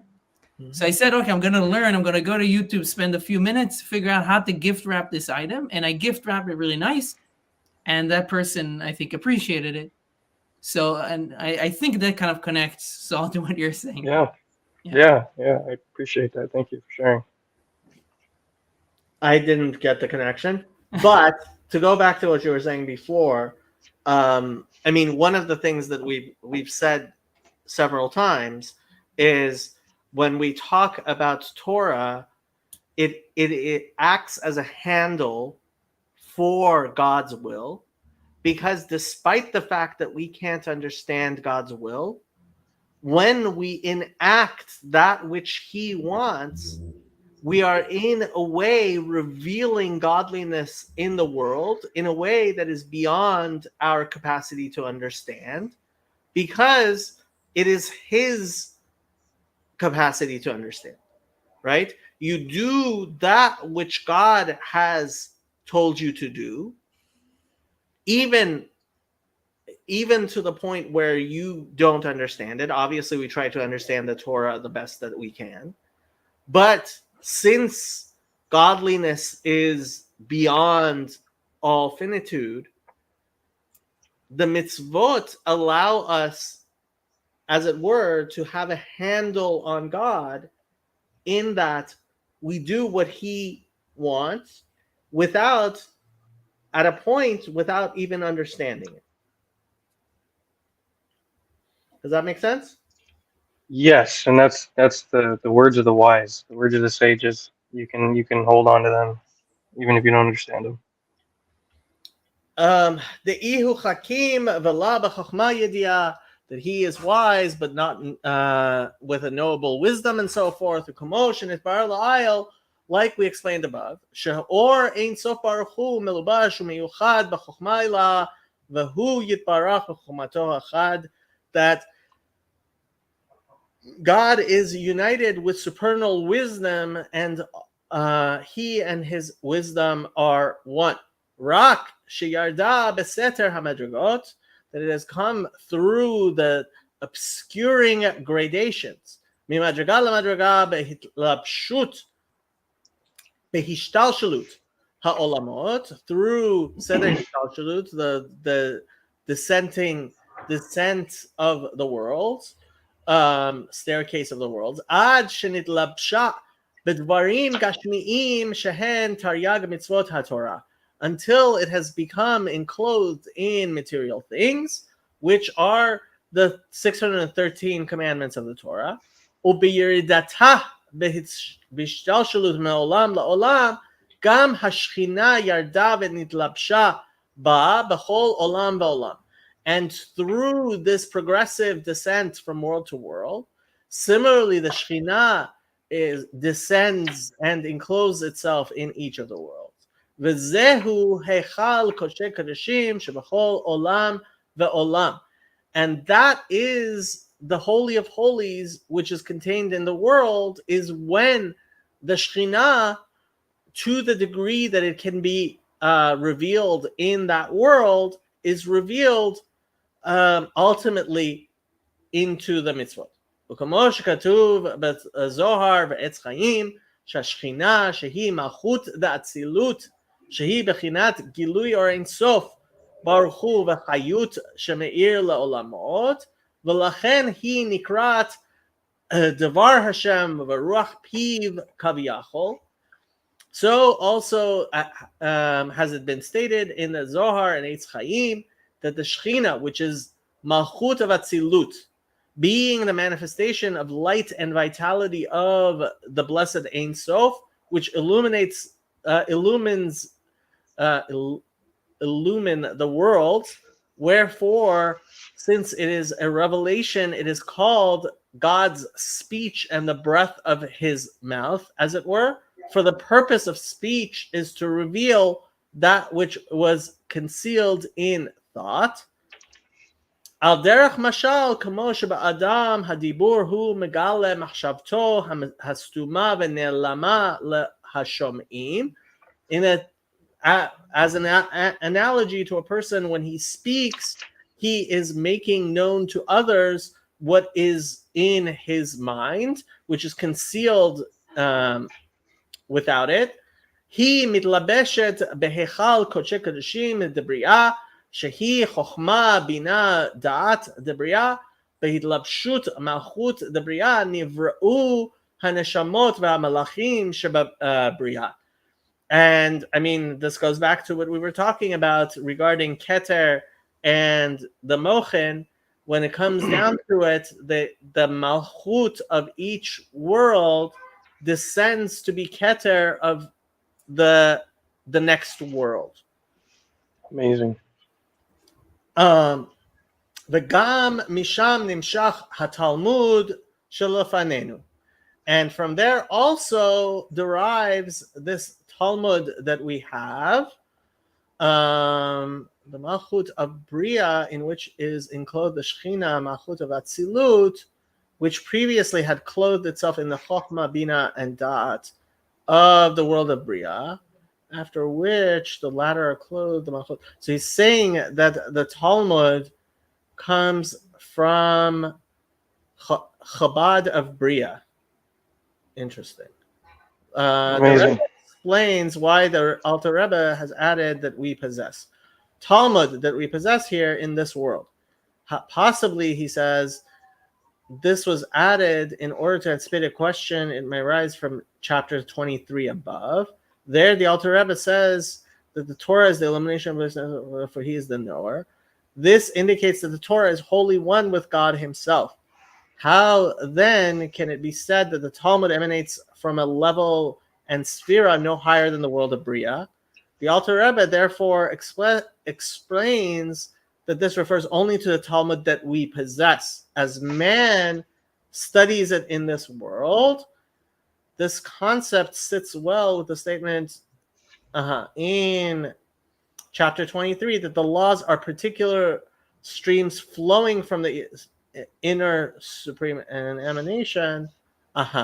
Okay, I see. I hope you see as well. As has been previously explained according to the Tikkunim, שבעולם הבריאה מאירות ומשפיעות שם חוכמתו ובינתו ודעתו של אין סוף ברוך הוא, בבחינת צמצום עצום, וכדי שיוכלו הנשמות והמלאכים שהם בעלי גבול ותכלית, לקבל השפעה מבחינת חוכמה בינה דעת אלו.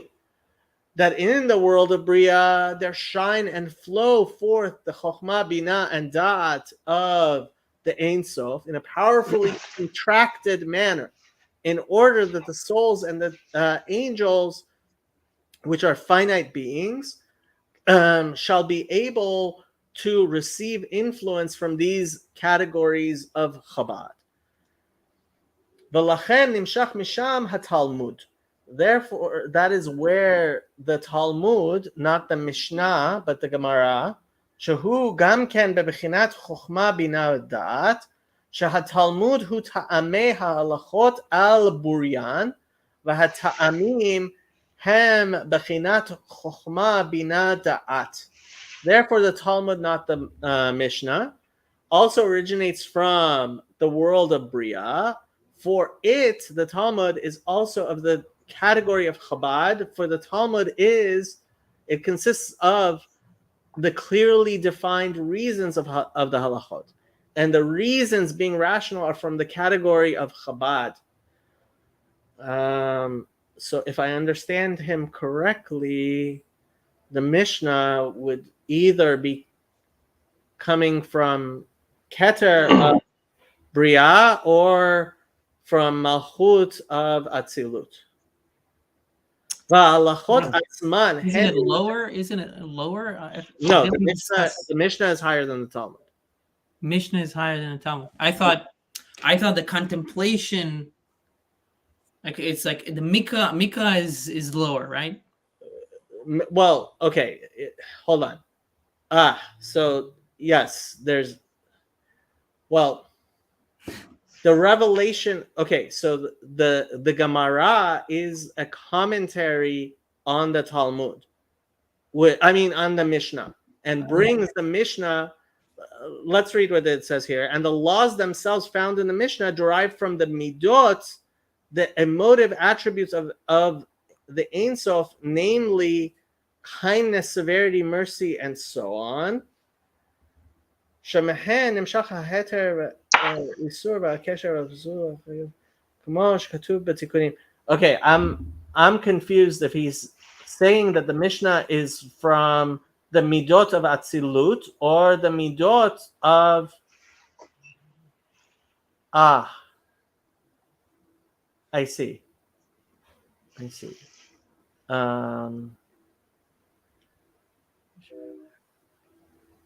Okay, so like you were saying, Mikra is higher. So Mikra no, but it's lower. I think we discussed it here. Mm-hmm. That Mikra, like the Torah, the written Torah, I don't know if you can say the stories are lower, are actually Asiyah, but and what he's saying here, that the Gemara specifically is Bria, right? And and part of the reason for that, from what I understand, is that trying to understand intellectually the first principle, the will of God, is going into that, is closer to the source. So that's why I'm thinking the Mishnah, since we didn't delve into it yet, right, should be lower, but I'm not sure. Yeah, so this I think this happened last time we discussed it too. I always get the ordering backwards. I always seem to imagine that it's Mikra, Mishnah, Talmud. That's what I would think too. That's why it's actually Mikra, Mishnah, Talmud. Yeah, and I make that mistake every time we get to it. I mean, it is slightly provocative in a way, but like the sense of like lo b'shamayim. Right. Interesting. Yeah. Interesting. Yeah, I always end up tripping up on this. Okay. ולכן נמשך משם התלמוד, שהוא גם כן בחינת חוכמה, בינה ודעת, שהתלמוד הוא טעמי ההלכות, על בוריין והטעמים, הם בחינת חוכמה, בינה, דעת, וההלכות עצמן הן ממידותיו של סוף ברוך הוא. So the Mishnah itself is from the emotive attributes, shehen chesed din rachamim, right, which are the 6 midot, shebehen nimshach haheter va'isur va'kasher va'pasul va'chiyu va'patur kamo shekatuv b'tikunim, right? Because the Mishnah is halacha pesuka, right? This says mutar, this says asur, and it's when we delve into the Talmud that it actually becomes more spiritual and from a higher level. I hope I finally got this. Right, like why is it with muta? Why is it asur? Right, yeah. As is explained in Tikkunim. Ubehitlapshut malchut the atzilut v'malchut the bria. By virtue of the clothing of Malchut of Atzilut in the Malchut of Bria, מתלבשת בהיכל קודשי קודשים דיצירה שהוא חוכמה בינה דעת דיצירה. By virtue of the clothing of Malchut of Atzilut in Malchut of Bria, it then clothes itself in the shrine of the Holy of Holies of Yetzirah, that being the Chabad of Yetzirah. The Chochmah, Bina, and Da'at of Yetzirah. It is in this manner that the Shekhinah of the Malchut of Atzilut ultimately comes to reside in the world of Yetzirah, by being clothed in the Malchut of Bria. Aha. Uh-huh. Not sure I completely get it, but I get some of it.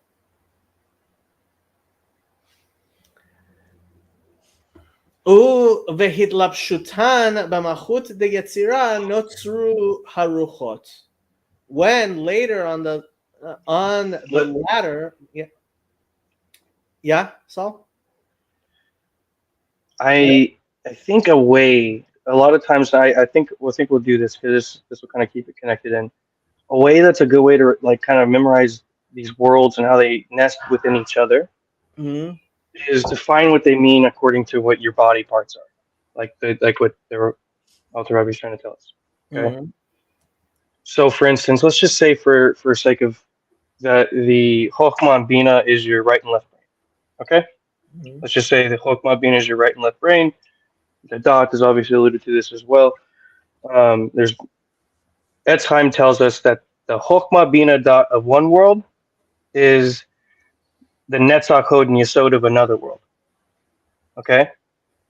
So if you write these out on like ancient Kabbalists, they'd write Ilanot, they'd like these big trees, these big scrolls, right, with all this Kabbalistic trees on it, and they would draw this out. So what does it mean that like how these Sifrot manifest in other worlds, right? So let's just say for a second that the Chokhmah Bina is like your left and right brain, okay? And we see that, let's just say that your Netzach Hod and Yesod is like your two hips and your reproductive organ. Right. Okay. And now, where does a baby grow within its mother? And where is the baby's brain at? Mm-hmm. The baby's brain, which is its Chokhmah Bina Dot, comes through the mother's Netzach Hod Yesod. Mm-hmm. You guys seeing? You get okay?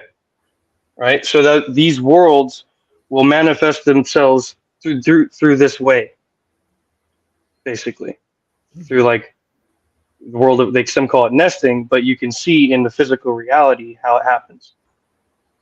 Okay, because the Chokhmah Bina Dot of the baby is being developed within the Netzach Hod Yesod of the woman, which is like if you want to consider the baby's another world, okay, and the woman's one world. Mm-hmm. Does this make sense? Yes. Yeah. I think so. I hope so. Okay. Right? When later on the ladder, Malchut of Atzilut, together with the Sfirot in which it is enclosed, in Malchut of Bria and Chabad of Yetzirah. Interesting. Okay. Are clothed in Malchut of Yetzirah. The souls, which are called ruchot, are created. For the three levels of soul, nefesh, ruach, neshama, correspond to the three lower worlds. Nefesh originating in Asiya, ruach in Yetzirah, and neshama in Bria. With regard to neshamot, the Alter Rebbe has said previously that they're created from the malchut of Bria. In now discussing the level of Malchut of Yetzirah, he writes that the souls of the level of Ruach are created by Malachim Shebe Yetzirah, and the angels which are of the world of Yetzirah. V'gam misham hi hamshacha shelefneinu, shehi halachot pesukot hanimshachot, gam ken mechochma bina da'at shel ein sof baruch hu. From there to the Malchut of Yetzirah come the Mishnah that we possess, which combines the legal decisions that are likewise derived from the Chabad of the blessed Ein Sof. So the Mishnah, Malchut of Yetzirah. Mhm. Right. And there's 6 orders, which is alluding to the Vav, which is alluding to the world of Yetzirah, right? Right. Yeah. Oh, Which is right. the Right. okay. There's 6 orders of Mishnah, which is alluding to Yetzirah, which is the Vav of Hashem's name, which is 6. You seeing? Oh, and is that why there are 60 Masechtot? Yes, this is the secret of 60 mighty men surrounded the bed of Solomon. Uh-huh. I also always wondered about that phrase. Okay. Right. So anytime you see in the Torah, it says in one way they came at you, 7 way they left. Right? They're all these are systems for the Kabbalists. It's all systems. So when it says 6 orders of Mishnah, that obviously tells you it's Yetzirah, right? And then obviously in another place it tells us the Asiya world is obviously the written Torah as well too. But and you can see how it happens with the Nefesh, right? But Yeah. Okay, let's see if we can finish this because we're going over time. Rak shebechinat chokhma binad da'at shehem ta'amei ha'alachot hem melubashim ugnuzim begufei ha'alachot velo bebechinat gilui. Only the categories of Chabad, that is, the reasons and interpretations of the halachot, are clothed and hidden within the laws themselves and are not revealed in a revealed form. wow. וגופי ההלכות שהם בחינת גילוי הן הרת מידותיו של אין סוף ברוך הוא בבחינת גילוי. While the elements of the halachot, which are in a revealed form in the Mishnah, are the very reflections of the midot of the blessed Ein Sof in their revealed form. כמו שנתבהר לעיל בשם התיקונים, like we explained above, in regarding the from the תיקונים, the shit ספרן מקננין ביצירה, שהן דרך כלל שני קווים, ימין ושמאל. Thus, it Right. is, Wow. yeah, that it is That- explained in the name of the tikkunim that the 6 sfirot nest in Yetzirah. They, the 6 sfirot, are, or midot, comprise in general 2 extensions, right and left. Right. This is the secret of the Yetzer Tov and Yetzer Hara. Aha. Uh-huh. See the Yetzer, the form Yetzer, Yetzer Tov, Yetzer Hara, left and right, good and evil. Right. You see, that's why in the Mishnayot you're dealing with this concept here: permissible, forbidden. Lahakel nesitra de chesed dahainu lahatir sheyuchal la'alot el Hashem. Right. So to be lenient, acting with forbearance, deriving from the aspect of kindness. This is that is to say, it permits something to ascend to God.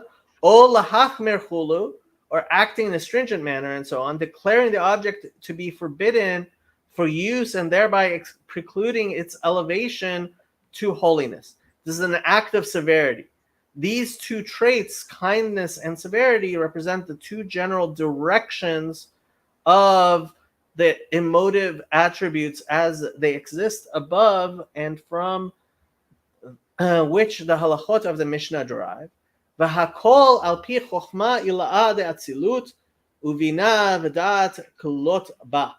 All this, both the Mishnah and Talmud, is according to the supernal chokhmah of Atzilut, and Bina and Dat are comprised in it, in chokhmah. Umeyuchadot be'ein sof baruch hu ki betoch kulan melubashot chokhmah bina da'at da'atzilut or ein sof baruch hu meyuchad bahem betachlit hayichud. And ultimately all of this goes back to is united with the blessed Ein Sof. For all of them are clothed Chabad of Atzilut, with which the light of the blessed Ein Sof is united in a perfect union. וכן בדרך זה ירדה השכינה ונתלבשה בהיכל קודשי קודשים דעשייה, וכל עולם משלוש עולמות אלו מתחלק לרבבות מדרגות הנקראות גם כן עולמות פרטיים. Right? In a like manner, the Shekhinah then descends and clothes itself in the shrine of the Holy of Holies of Asiya, and each of these three worlds is subdivided into myriads of gradations, which are also called particular worlds. Umachut da'atzilut melubeshet v'machut shel kol olam prati, yoredet umitlabeshet behechal kodesh kodashim, שהוא חוכמה, בינה, דעת, שבעולם שמלמטה ממנה במדרגה. And Malchut of Atzilut is clothed in the level of Malchut of each particular world. Moreover, through the above mentioned enclothing, it descends and encloses itself in the shrine of the Holy of Holies, namely the Chabad, which is in the world below it in rank. We thus have Malchut of Atzilut, and it is enclosed in the Malchut of the world of the higher rank, descended into the Chabad of the world of the lesser rank. I mean, I think this all goes back to what we started with, saying that Keter is being included in the Mochen. ובזה יובן לשון הכתוב מלכותך מלכות עולמים. And that's how we can understand what it says in Psalms, your kingdom is the kingdom of all worlds. והנה מהשכינה המלובשת בהיכל קודשי קודשים של כל עולם ועולם, כללי או פרטי, נמשך ומתפשט ממנה אור וחיות לכל העולם והברואים שבו neshamot u'malachim. Right? It is from the Shekhinah, which is enclosed in the shrine of the Holy of Holies of each and every general or particular world, that light and vitality are extended and diffused to the whole world, and creatures contained therein, the souls, angels, and so forth. כי כולם נבראו בעשרת מאמרות שבמעשה בראשית, שהן דבר השם הנקראת Beshem Shekhinah, right? For they were all created by the 10 divine utterances of creation, these being God's speech, which is termed the Shekhinah. Okay, there was a lot there. And welcome, Rabbi Mullet. You joined us just as we were ending. Okay, so next week we are going to do the last chapter of Likutei Amarim. That might be a good chance to kind of do a summation, spend some time discussing what all of it has meant so far and what the general thrust and gist of this has been. Right. Thank you very much for joining, Saul. You you had a lot of things to say, which I am going to have to ponder. And yeah, I am going to end this stream because I know all of us have to kind of go. Thank you, everybody.